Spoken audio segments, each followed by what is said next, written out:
10장 35절부터 45절까지 교도하겠습니다. 마가복음 10장 35절부터 45절 말씀 우리 교독하시겠습니다. 세베대의 아들 야고보와 요한이 주께 나와 여짜오되 선생님이여 무엇이든지 우리가 구하는 바를 우리에게 하여 주시기를 원하옵나이다. 여짜오되 주의 영광 중에서 우리를 하나는 주의 우편에 하나는 좌편에 앉게 하여 주옵소서. 예수께서 이르시되 너희는 너희가 구하는 것을 알지 못하는도다.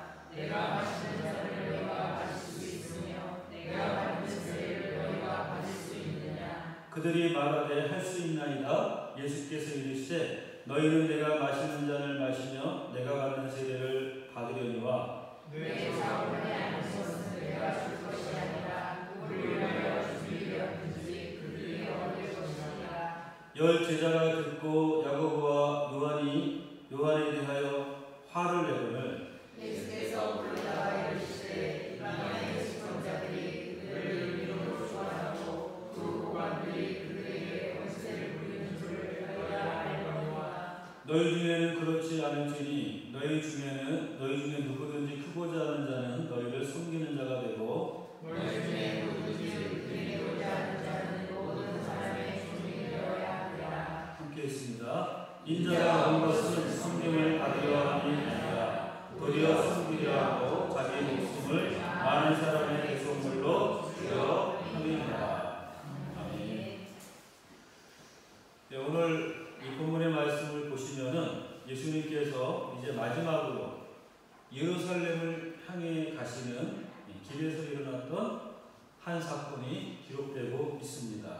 본문에 들어가기 직전에 배경을 말해주고 있는 우리 32절 말씀 보시면 이런 말로 시작이 되죠. 예루살렘으로 올라가는 길에 예수께서 그들 앞에 서서 가시는데 그들이 놀라고 따르는 자들은 두려워하니라 이렇게 말합니다. 그리고 33절 말씀을 한번 다 같이 읽겠습니다. 보라 우리가 예루살렘에 올라가노니 인자가 대제사장들과 서기관들에게 넘겨지네 그들이 죽이기로 결의하고 이방인들에게 넘겨주겠고 우리 34절 같이 읽죠. 그들은 의혹하며 침뱉으며 채찍질하고 죽일 것이니 그는 3일 만에 살아나리라. 자, 이 말씀을 볼 때 예수님께서 예루살렘에서 무엇이 자신을 기다리고 있는지 이것을 아주 정확하게 알고 계셨다 하는 걸 우리는 볼 수 있습니다. 그런데 아시면서도 예수님께서는 예루살렘으로 지금 가시는 거죠. 그리고 자기를 따라오는 제자들에게도 동일하게 예루살렘에서 기다리고 있는 것에 대한 결단과 각오가 필요하다고 느꼈습니다. 그것을 이제 하나의 에피소드를 통해서 이제 말씀하시는 것입니다. 한마디로 십자가를 질 각오를 하라. 이것을 제자들에게 말씀하시는 겁니다. 당시의 제자들에게 이런 각오가 필요했다면 오늘 그리스도를 따라가는 이 시대의 제자들인 우리들에게도 마땅히 이런 각오 필요할 것입니다.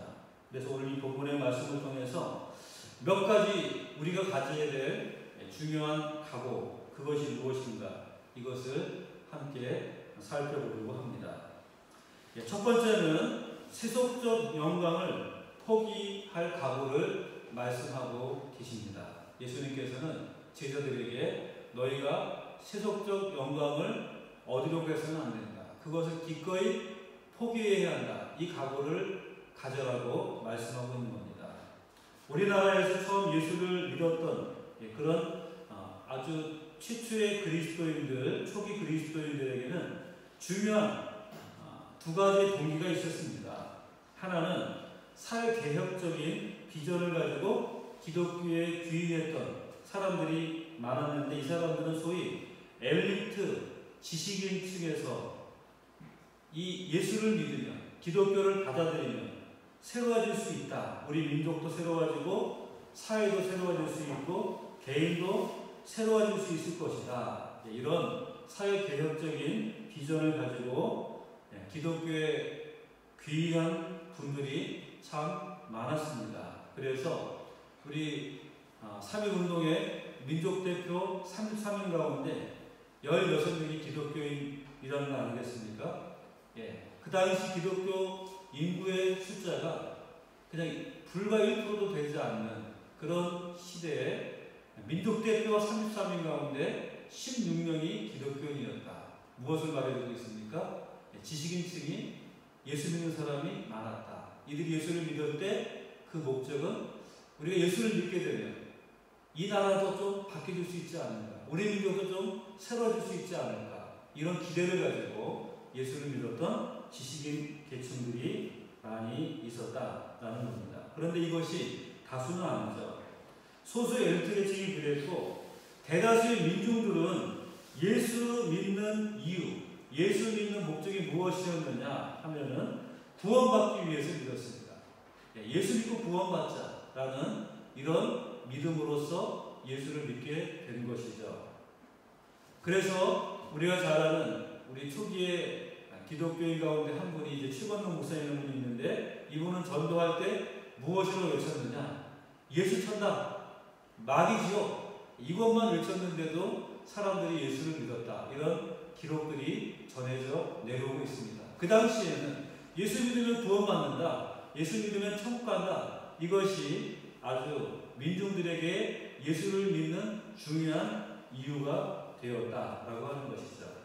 이것은 정말 올바른 성경적인 그런 믿음의 동기라고 할 수 있습니다. 우리 예수 믿는 이유가 무엇입니까? 구원받기 위해서.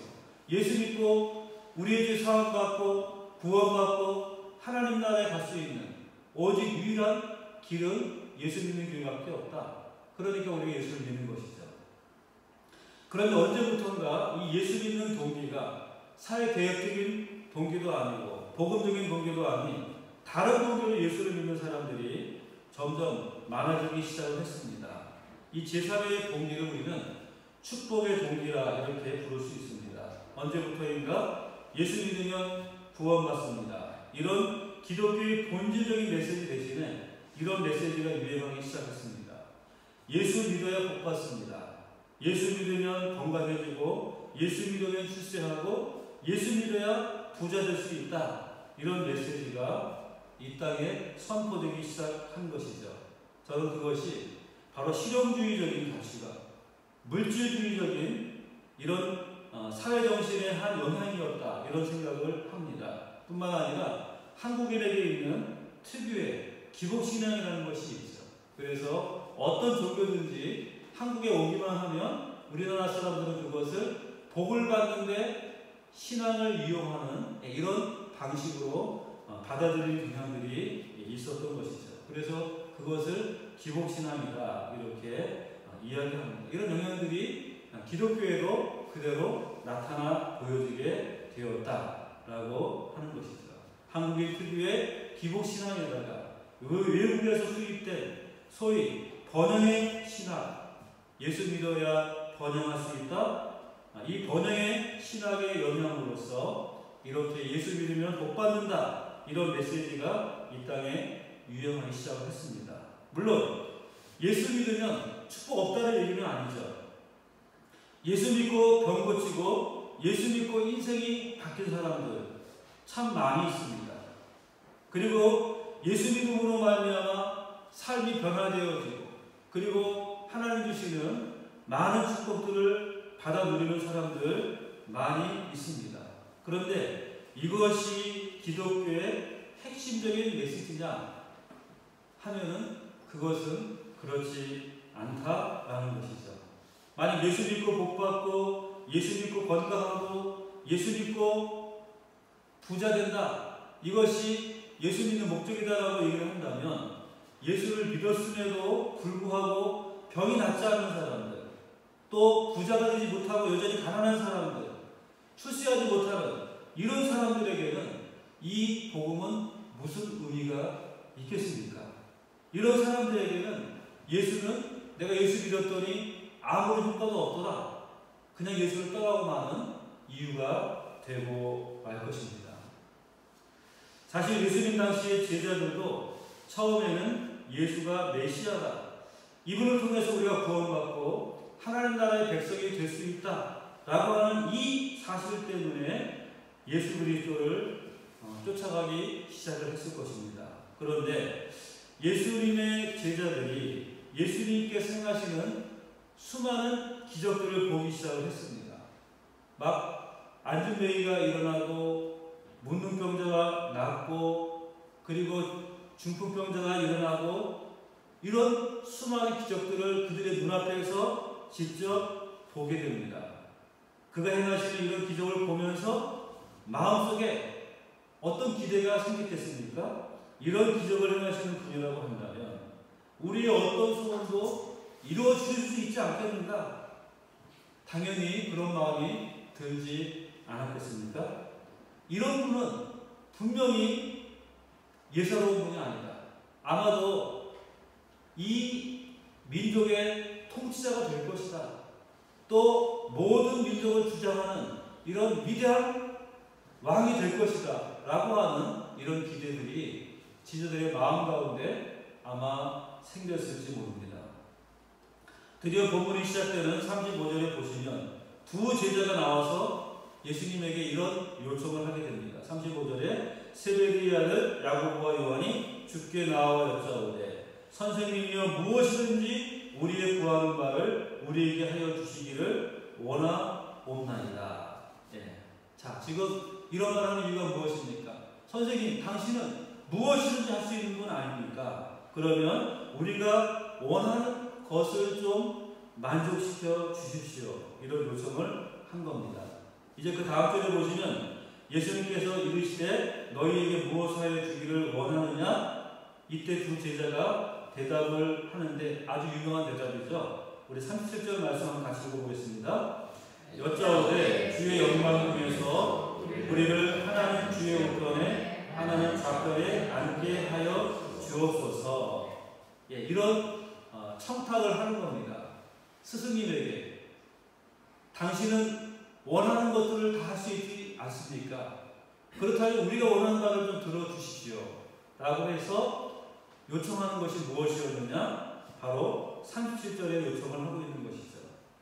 여기에 주의 영광이라고 하는 이 단어는 제자들이 사용하고 있는데 이 주의 영광이라는 말은 성경에서 의미하는 영광스러운 주인이라고 하는 그런 개념은 분명히 아닙니다. 그것이라기보다는 아주 세속적인 차원의 의미로 그렇게 우리가 생각할 수 있습니다.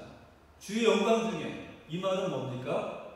바로 주님 당신이 이 세상의 위대한 통치자가 된다면 우리를 하나는 주의 우편에 하나는 주의 좌편에 앉게 하여 주옵소서라고 하는 이런 부탁인 것입니다.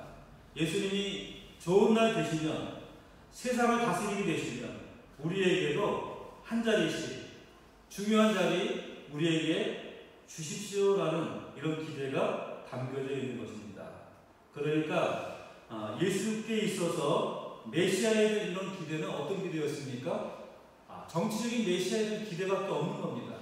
예수님 이분은 어떤 분인가 하면은 세상의 통치자가 될 분이다. 정치적인 기대를 예수님에게 지금 가지고 있는 것입니다. 주님이 온 나라 온 세상을 통치할 때 우리 중에 한 사람은 주의 우편에 또 한 사람은 좌편에 앉게 해주십시오. 이것은 분명히 올바른 동기가 아니죠. 예수님을 따르는 제자가 가질 참된 동기가 아니라 변질된 동기라고 말할 수 있습니다. 예수님을 따르는 동기가 제자들에게 있어서 지금 변했다. 처음에는 예수님을 따를 때 이런 마음으로 따르지는 않았을 것입니다. 그분을 따르면 내가 구원받고 이분을 따르면 하나님 나라의 백성이 될 수 있다 라고 하는 하나님 나라의 운동의 일꾼으로서 따랐는데 예수님을 따라다니다 보니까 어느덧 바뀐 겁니다. 예수님이 수많은 이적을 행하시니까 그 마음이 바뀝니다. 이분이 좋은 날 되시면 우리가 한 자리씩 얻어야 되겠다라고 하는 이런 기대로 바뀌었다라는 것입니다. 여기 주의 영광이 세속적인 영광이라는 증거가 있습니다. 본문의 14절에 보시면, 41절에 보시면 이 두 제자가 이렇게 말하는 소리를 듣고 있었던 나머지 10제자 어떤 반응을 보입니까? 화를 냈다, 분노했다는 겁니다. 너희들만 해먹을 작정이냐? 그래서 지금 이 두 제자에게 있어서 이 영광에 대한 기대는 세속적인 영광에 대한 기대라고 말할 수 있는 것이죠. 그런데 흥미로운 사실은 마가복음에 나타난 이 똑같은 기사를 우리가 마태복음에서 보시면 조금 차이가 납니다. 이 부분은 지난 수요일날 우리 박 목사님께서 설교도 해주셨는데, 그 차이 나는 부분은 어떤 부분이 차이가 나느냐? 마태복음 20장 20절에 이렇게 말해주고 있습니다. 그때 세베대의 아들의 어머니가 그 아들들을 데리고 예수께 와서 절하며 무엇을 구하니? 여기 보니까 지금 누가 예수님께 와서 이런 청탁을 하느냐 하면은 두 제자가 아니라 마태복음에서는 그들의 어머니가 예수님께 나와서 이런 청탁을 했다라고 말해주고 있는 것입니다. 그 다음 21절을 보시면 더 분명해집니다. 마태복음 20장 21절에 예수께서 이르시되 무엇을 원하느냐? 이르되 나의 이 두 아들을 주의 나라에서 하나는 주의 우편에 하나는 주의 좌편에 앉게 명하소서. 지금 여기에는 어머니가 이런 요청을 한 것으로 되어 있습니다. 저는 이 구절을 치맛바람의 원조 구절이다. 치맛바람 뭡니까? 자녀 대신 어머니가 나서가지고서 다 그냥 하는 이런 것이 지금 성경에도 그대로 나타나 있는 것입니다. 어머니가 두 아들을 위해서 하나는 주님 우편에 하나는 주의 좌편에 앉게 주십시오, 이렇게 예수님께 와서 요청을 했다는 겁니다. 왜 이런 차이가 날까요? 그것은 전달하고자 하는 메시지가 다르기 때문에 이런 차이가 나는 겁니다. 마가는 지금 누가 그런 말을 했느냐 이것보다는 그들이 무슨 말을 했느냐 여기에 더 강조점을 두고 있습니다. 그 내용에 더 강조점을 두고 있는 것이죠. 그런데 마태는 무엇에 강조점을 두고 있습니까? 누가 그 말을 했느냐 여기에 강조점을 두고 있는 겁니다. 누가 그 말을 했느냐? 두 제자의 어머니가 예수님께 와서 이런 부탁을 했다. 이것을 마태는 일부러 거기에 기록을 남기고 있었던 겁니다. 이 말을 한 사람이 두 제자가 아니라 그들의 어머니라는 이런 사실을 밝힌 마태에게는 분명히 어떤 의도가 있었을 것입니다. 그 의도는 무엇입니까? 야고보와 요한이 이렇게 주님 앞에 나와서 이런 요청, 세속적인 요청을 한 배경에는 누구의 영향이 있었다? 바로 어머니의 영향이 있었다. 이것을 지금 마태는 의도하고 있다는 겁니다. 그러니까 어머니가 참 중요하다는 얘기입니다. 내 자녀들이 얼마나 경건한 방향으로 인생을 사느냐, 아니면 세속적인 동기를 붙잡고 인생을 사느냐, 이것을 결정하는데 어머니의 영향이 절대적으로 중요하다. 이 사실을 말하고 있는 겁니다. 이것이 옛날만 그렇습니까? 오늘날도 여전히 마찬가지입니다. 모든 시대에 어머니의 영향은 자녀들에게 지대한 것을 우리는 알 수 있습니다. 그러니까 지금 예수님 당시에 예수님의 제자들에게도 이렇게 세속적인 영광을 탐내는 마음을 가졌던 것은 그들이 이런 영향을 누구에게 받았느냐? 바로 이 어머니로부터 그런 영향을 받을 수 있다. 이것을 밝혀주고 있는 것입니다. 만약에 여러분들의 자녀가 성경 공부를 하다가 복음을 깨닫고 정말 예수님을 믿게 됐습니다. 그리고 예수님을 영접하고 내가 이제 예수님의 제자가 되었다. 그래서 엄마, 나 정말 구원의 확신을 갖게 되었습니다.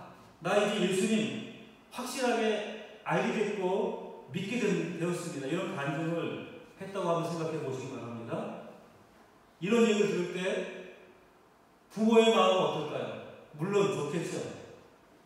다 신앙을 가지고 있는 부모라고 한다면 자녀들이 정말 예수 확실하게 믿고 분명한 신앙의 고백을 갖는다면 이것보다 더 좋은 일이 없겠다, 이런 생각을 분명히 할 것입니다.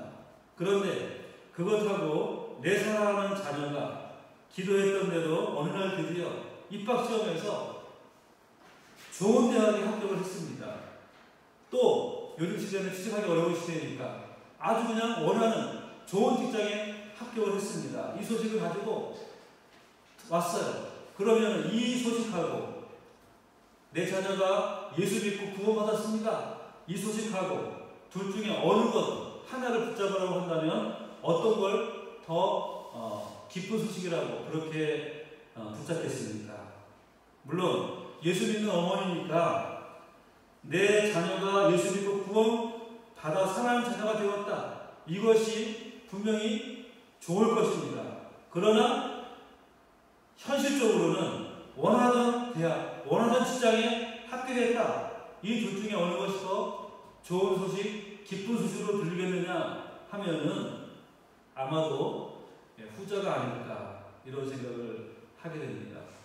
많은 어머니들이 이렇게 말할지 모릅니다. 지금은 일단 대학에 합격해 놓고 그 다음에 천천히 믿어도 되지 않느냐, 일단 원하는 것을 이룬 다음에 그 다음에 천천히 예수 믿으면 되지 않겠는가, 이것들이 바로 우리의 부모들이 가지고 있는 대부분의 솔직한 생각일 것입니다.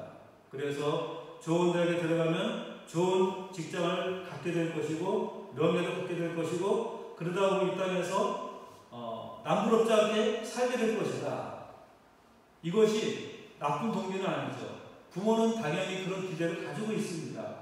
그러나 그 밑바탕에는 내 자녀가 남 못지않게 이 땅에서 잘 살면 좋겠다, 이것이 영적인 동기보다도 더 강력한 동기로 밑바탕에 깔려있다는 사실, 그것을 누가 부인할 수가 있겠습니까? 저는 예수 믿는 사람들은 이 사회에서 그래서 그냥 아무렇게나 살아도 좋다, 이런 얘기를 하고 있는 것이 아닙니다. 예수 믿는 사람이 잘 돼야죠. 부자도 되고 성공도 하고 높은 지위에도 올라가야지 합니다. 그런데 중요한 것은 이것입니다. 예수 믿는 동기가 무엇이냐? 지금 그 동기를 말하는 겁니다. 동기가 과연 부자되고 출세하고 이것 때문에 우리가 믿느냐? 신앙이 이것들을 도와준다는 사실 때문에 내가 신앙생활을 하고 있느냐? 아니면 주님께서 나를 구원하셨습니다. 나를 구원하시고 변화시켜 주신 그 주님이 너무나 좋습니다. 이것 때문에 내가 주님을 따르고 있느냐? 예수를 믿느냐? 과연 이 둘 중에 어떤 것이 우리의 신앙의 진정한 동기인가 하는 것입니다. 교회 나오면서도 여전히 세속적인 영광에 대한 기대, 그것이 나를 지배하고 있는 그런 강력한 동기라고 한다면 내 신앙의 동기, 이것은 아직도 순수하지 못한 거죠. 진정 우리가 예수 믿는 이유, 내가 신앙을 가지고 살아가는 이유가 그런 것이라고 한다면 순수한 동기라고 말할 수 없을 것입니다. 지금 제자들이 순수하게 주님을 따라오기를 주님께서 기대하신 것이라고 한다면 오늘의 제자들에게도 이런 순수한 동기를 주님께서 분명히 기대하고 있고 요청하실 것입니다. 주님이 좋아서 주님을 믿고 주님을 따르는 주님의 제자들, 결코 세속적인 영광에 대한 기대가 내 신앙의 가장 중요한 동기가 안 되는 사람들, 이런 제자를 우리 주님은 지금 원하고 계시다는 사실을 우리는 분명히 기억해야 될 줄 믿습니다. 자, 이렇게 세속적인 영광을 포기할 각오와 함께 예수님께서는 두 번째로 어떤 각오를 말씀하시느냐 하면은 섬김의 각오를 말씀하고 있습니다. 제자들이 가져야 될 중요한 마음, 그것은 바로 다른 사람을 지배하고 다스리고 올라서는 것이 아니라 섬김의 길에 있어야 한다는 이 사실을 말씀해 주고 있습니다. 우리가 예수 믿고 예수님의 제자가 되었죠. 그러나 우리가 제자가 되어서도 우리 마음 가운데 있는 지배의 욕심을 극복한다라고 하는 것 결코 쉬운 일이 아닙니다. 지배의 욕구라고 하는 것은 인간 존재의 가장 깊은 곳에 뿌리박고 있는 가장 강렬한 욕구 가운데 하나입니다. 그 욕구, 우리 인간에게 많은 욕구들이 있죠. 음식에 대한 그런 욕구도 있고, 식욕도 있고, 성욕도 있고, 또 출세 욕구도 있고, 그런데 그 모든 욕구 가운데 가장 강력한 욕구가 무엇이냐?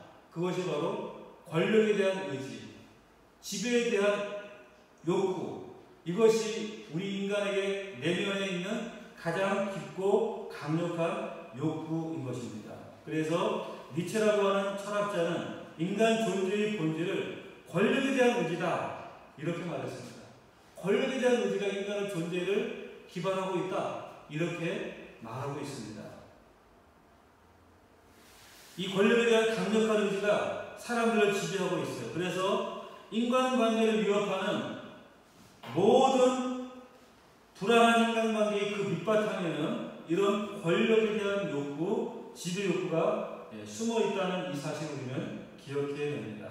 가정생활의 갈등 왜 일어납니까? 부부간의 갈등 왜 일어납니까? 고부관계의 갈등 왜 일어나죠? 누가 누구를 지배할 것인가?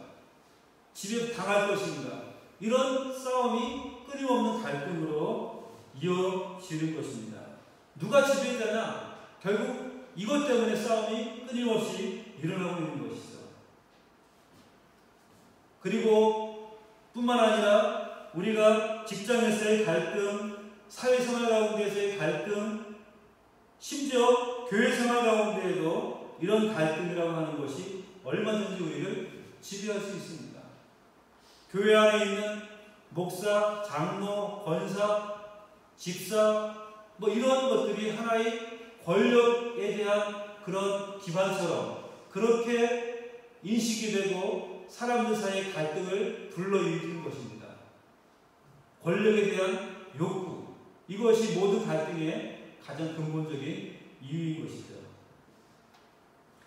그런데 이런 갈등이 있다고 해가지고서 아예 자리를 만들지 말고 모든 사람은 다 평등하다 이렇게 할 수 있습니까? 그렇게 할 수는 없겠죠. 공동체가 운영되려면 자리는 필요한 것입니다. 그러나 그리스도인들에게 있어서 철저하게 그 자리는 섬김의 자리여야 한다라고 하는 이 사실을 우리는 기억해야 됩니다. 그것은 결코 지배욕을 만족시키기 위한 그런 자리가 되어서는 안 됩니다. 섬김을 위한 자리라고 하는 이 사실을 우리는 꼭 기억해야 됩니다. 여기에 크리스찬 리더십과 세속적인 리더십의 본질적인 그런 차별성이 존재합니다. 본문 말씀에 보시면은 10장 42절 말씀에 이렇게 말씀해주고 있죠. 같이 한번 읽어보겠습니다. 예수께서 불러다가 이르시되 이방인의 주권자들이 그들을 인으로 주관하고 그 고관들이 그들에게 권세를 부리는 줄을 너희가 알거니와. 자, 여기에서 세속적인 리더십은 뭡니까? 특징이 다 나와 있어요. 집권자들이 그를 임으로 주관한다 이렇게 말해주고 있고 또 권세를 부린다 이렇게 말씀해주고 있어요. 세속적인 리더십은 군림하는 겁니다. 지배하는 겁니다. 권력을 행사하는 것입니다. 이것이 바로 세속적인 리더십의 특징인 것이죠. 그러나 그 다음 절에 보시면 크리스찬 리더십의 차별성 이렇게 말씀해주고 있습니다. 43절 말씀 한번 읽어보겠습니다. 너희 중에는 그렇지 아니하니 너희 중에 누구든지 크고자 하는 자는 너희를 섬기는 자가 되고, 그 다음 44절에 너희 중에 누구든지 느낌이 되고자 하는 자는 곧 모든 사람의 종이 되어야 하리라. 철저하게 지금 뭘 강조합니까? 섬기는 자리, 종이 되어라. 섬김의 리더십을 강조하고 있습니다. 여러분, 우리가 주님의 뜻대로 살기를 원한다면 바로 이런 섬길 각오를 해야 한다 하는 겁니다. 섬김의 자리에 있어야 한다는 것이죠. 너희가 크고자 하면 섬기는 자가 되고 높고자 하면 종이 되어야 할 것이다. 이것이 바로 주님이 우리에게 말씀하시는 그런 요청인 것입니다.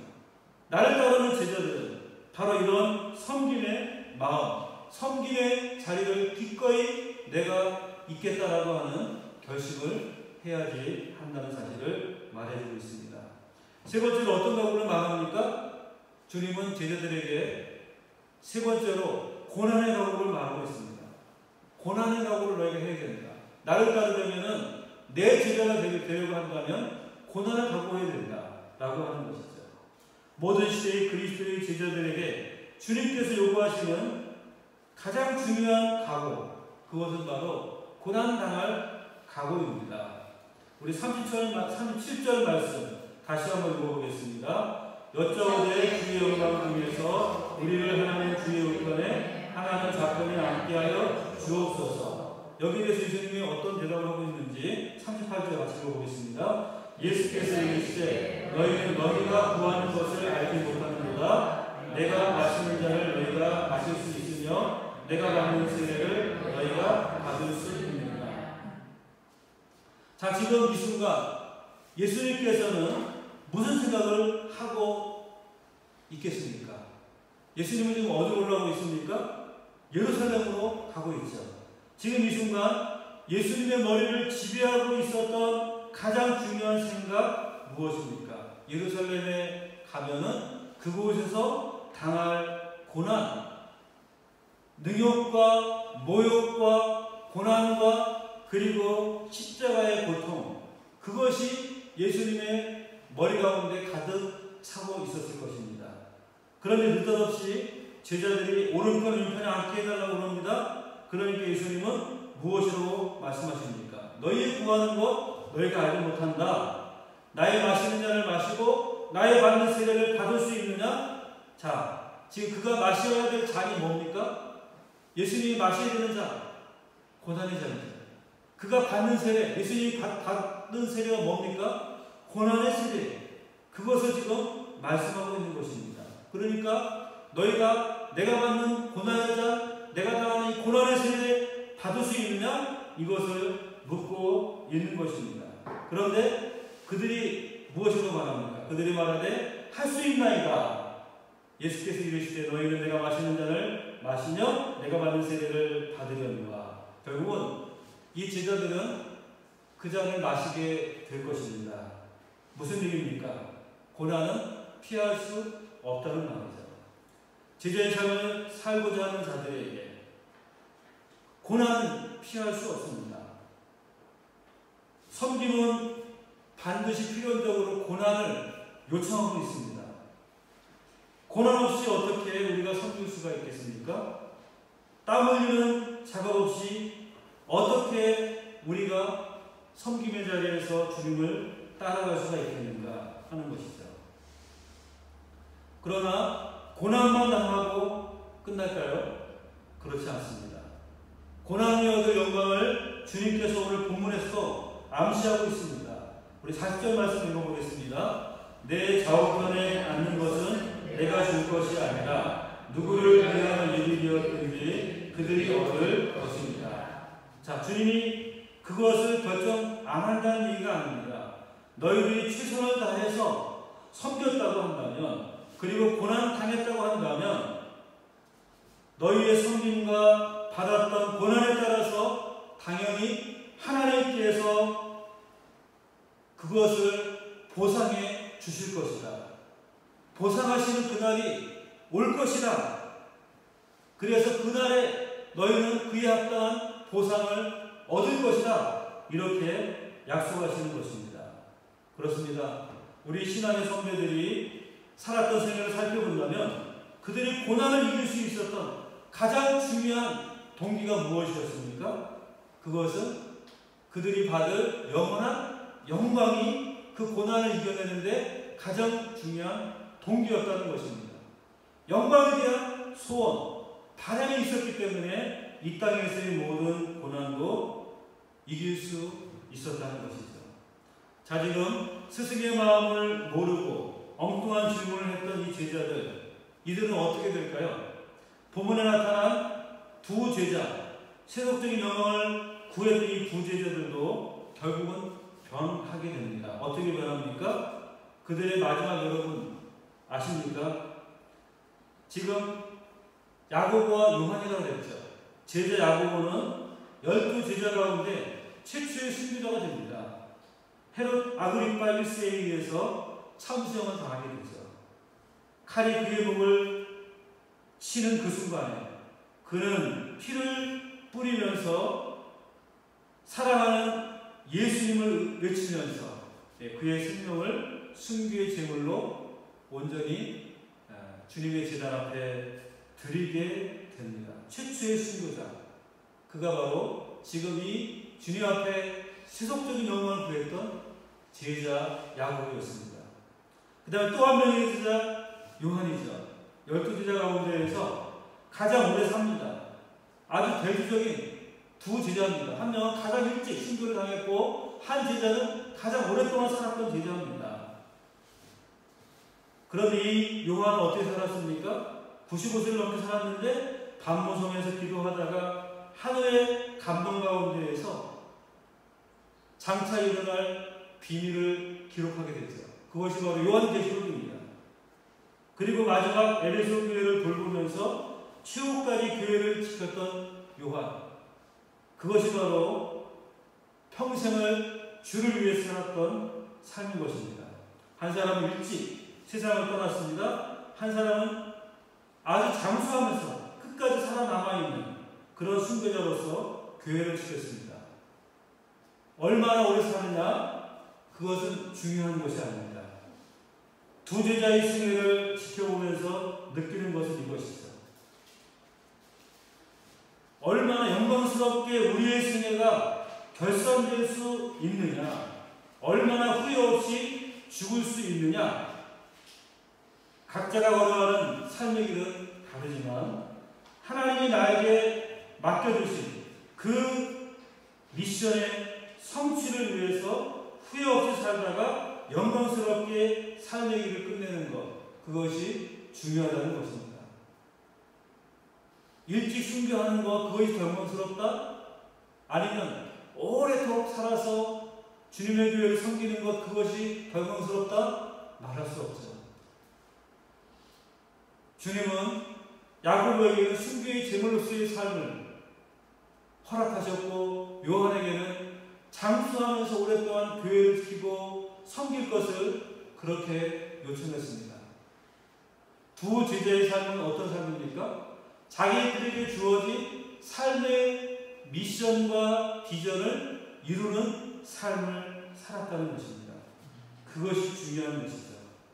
십자가를 질 각오를 한 사람, 그리고 대가를 지불할 각오를 한 사람들에 의해서 사람들은 감동받고 사람들은 그들의 얘기에 귀를 기울이는 것입니다. 이런 감동감이 오늘날 복음 전하기 힘든 이런 시대에 복음을 전할 수 있는 그런 유일한 길이요 방법이라고 생각을 합니다. 이런 삶만이 우리의 삶의 현장이 우리의 모든 곳에서 이민족과의 사회, 그리고 우리가 만나는 그 한 사람을 바꿀 수 있다고 믿는 것입니다. 오늘 우리가 이 주님의 제자들에게 요청한 이 요청, 이런 각오들을 우리도 받고 있다는 사실을 기억하고 제자들과 같은 마음으로서 우리도 주님을 따라가는 이런 제자들 다 될 수 있기를 주님의 이름으로 축원합니다. 기도드리겠습니다.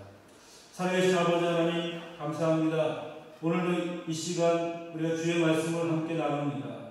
우리 주님, 세상의 영광을 꿈꾸는 제자들에게 제자로서의 삶을 요구하시고 요청하셨습니다.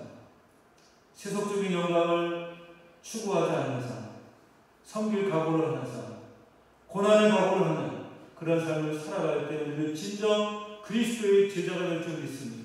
그리스도의 제자로서 이 세계를 변화시켜 나갈 줄 믿습니다. 주님의 뜻을 이루어갈 수 있는 제자가 될 줄 믿습니다. 오늘 주님의 제자들이 그런 요청을 했던 것처럼 우리들에게 이런 요구를 하시는 그 주님의 음성을 들을 수 있게 도우시고 우리가 진정 주님의 제자로서 그렇게 살아갈 수 있도록 은혜 베풀어 주시옵소서. 예수님의 이름으로 기도드리옵나이다. 아멘. 찬송가 212장